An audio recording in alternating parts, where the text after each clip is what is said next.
Welcome to more vlogs!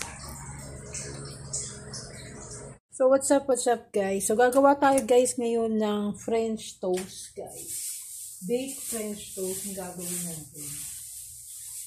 So kailangan natin ng bread dito syempre. Kasi bread, di ba? Bread toast nga yung gagawin natin. So kailangan natin ng butter guys. So yan, naglagay tayo ng butter. Yan ang ating butter. So, Anchor butter yung gamit natin dito, guys, sa ating French toast, guys. Anchor butter yung gamit natin. So, simutin lang natin, guys, yung nasa kawali na butter. So, ganyan, guys. Tapos, ilalagay na natin yung egg muna, guys. Babatihin natin yung itlog. Ilagay muna natin yung egg. So, kailangan natin i-beat yung ating egg.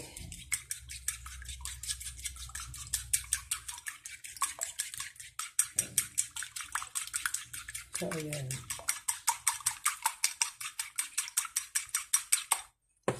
So, ganyan. Tapos, lagay natin yung milk. Powder milk ang gamit natin kasi wala tayong ibang milk, guys. Kundi powder. Tapos, lagay tayo ng little bit of vanilla. Tapos, naglagay tayo ng cinnamon powder. So, yan, mix lang natin ng ganyan, guys. Mix lang natin.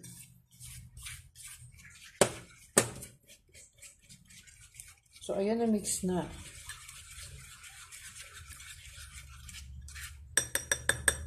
Tapos, ilalagay na natin yung ating mga breads dyan sa ibabaw.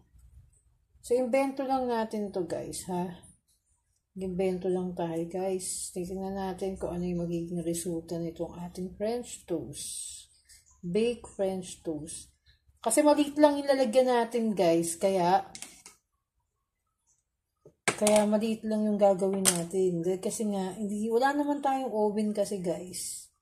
So, meron lang tayong oven na maliit para sa, mga pandesal natin.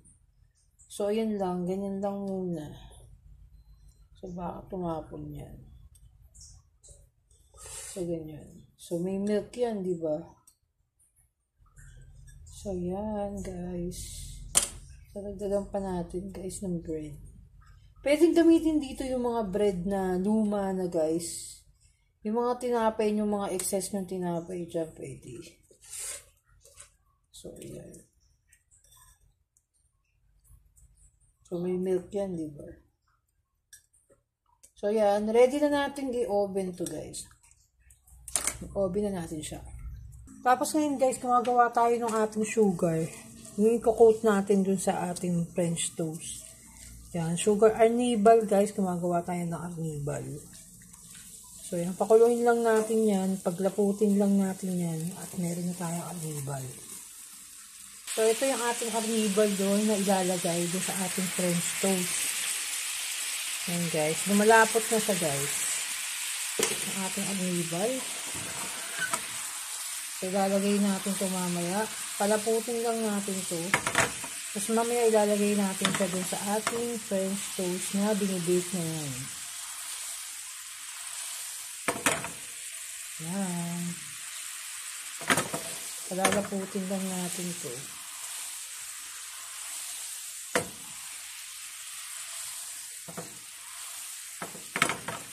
Sarap, guys.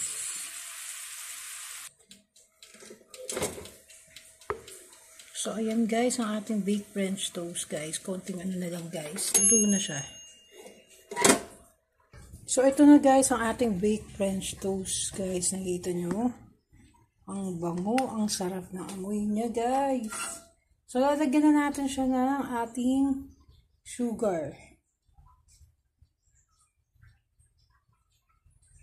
Ang sarap, guys. First time ko lang gumawa nito, guys. Pero kung titingnan natin, guys, napakasarap. Ayan na siya, guys. So, tikman na natin siya, guys. Kung ano yung lasa niya, guys. Oh, my God.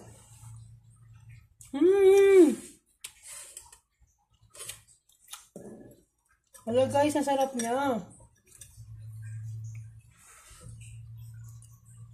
Yan, sarap. Guys, ang sarap.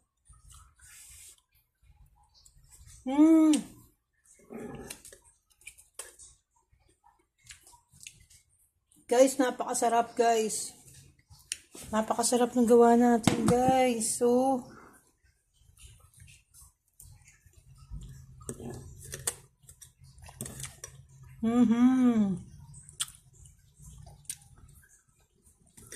sarap guys.